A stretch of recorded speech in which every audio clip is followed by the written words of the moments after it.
মালিক রহমাতুল্লাহি আলাইহি পবিত্র কোরআনের এই আয়াতটিকে সামনে রেখে বিচার ফয়সালা করলেন।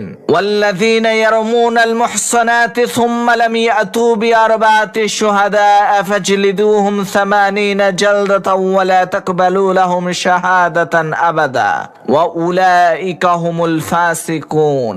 যারা সতীসাধ্যী নারীদের উপর অপবাদ আরোপ করে কিন্তু তারা তার সপক্ষে 4 জন সাক্ষী উপস্থিত করতে পারে না, তাদেরকে 80টা কষাঘাত করো, 80টা দুর্রা তাদের পিঠের উপরে মারো এবং ভবিষ্যতে কখনোই তাদের কাছ থেকে তোমরা সাক্ষ্য গ্রহণ করো না, কেননা এরাই হচ্ছে ফাসিক।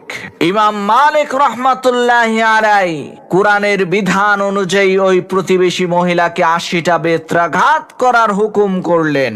যখন মহিলাকে 70টা বেত্রাঘাত করা হলো তখনও তার হাত ওই মৃত মহিলার উরু থেকে আলাদা হলো না।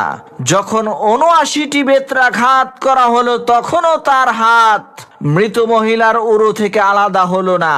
কিন্তু যখনই 80টা বেত্রাঘাত করা হলো আল্লাহর কি কুদরত, সাথে সাথে ওই প্রতিবেশী মহিলার হাত মৃত মহিলার উরু থেকে অলৌকিকভাবে আলাদা হয়ে গেল।